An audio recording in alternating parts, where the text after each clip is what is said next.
of a coronavirus patient at George Washington Hospital in Washington, D.C. The patient is a generally healthy 59-year-old man with high blood pressure. Just days before this image was created, he was asymptomatic. But now, those green areas show where the infection has damaged tissue in the lungs.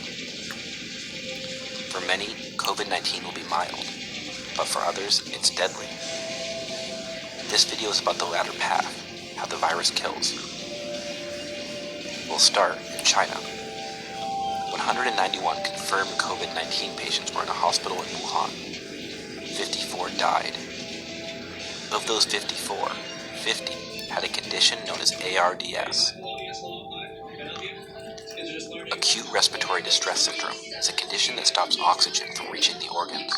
You have air hunger. It means that they can't breathe. There's a very strong correlation between the people who develop ARDS and the people who die.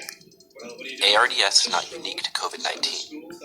Such a long list of causes. Infections. People with HIV/AIDS, if you get into a big motor vehicle accident and sustain multiple injuries to multiple organs, that causes ARDS. SARS and MERS. Now, things that you inhale and that can be toxic can cause ARDS. Household bleach, war gases, mustard gas, phosgene. So the people who vaped THC that was contaminated with vitamin E acetate. And those patients were also developing ARDS.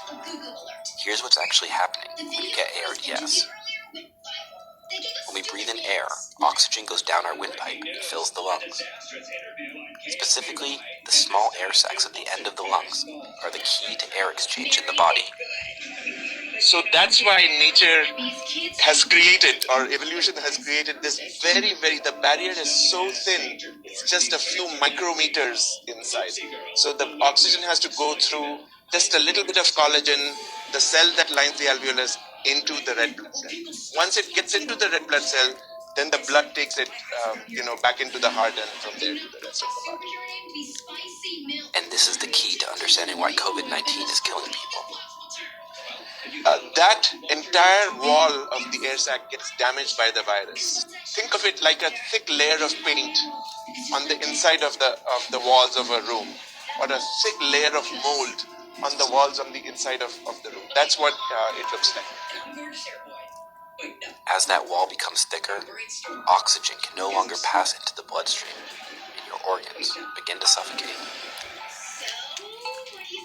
So if you are sick, you might be asking yourself, am I in the mild path or the serious path? A good indication is whether you have severe shortness of breath and for how long. Those are indications the virus has progressed lower into the lungs. One small study of hospitalized patients in China found that 0 to 2 days after development of symptoms, chest scans were coming back normal for more than half of patients. Keep in mind, these are patients that were sick enough to be in the hospital. But within 3 to 5 days after symptoms started, that flipped, and 91% of hospitalized patients had significant respiratory issues. As you progress beyond the 7 to 10 day stage, that's when ARDS seems to be developing. And once it develops rapidly fast compared to ARDS developing from, let's say, another cause. And these patients seem to be doing much worse over a relatively faster period of time. Many people have mild or even no symptoms with the virus, but the longer COVID-19 affects your lungs, the higher the risk of serious respiratory issues. And the longer you're on a ventilator, the less likelihood you will come off the ventilator. That is the blunt truth of this situation. When I saw this in our first patient, and you see the extent of the damage and how it affects both lungs and various parts of the lungs, and it's much more striking, even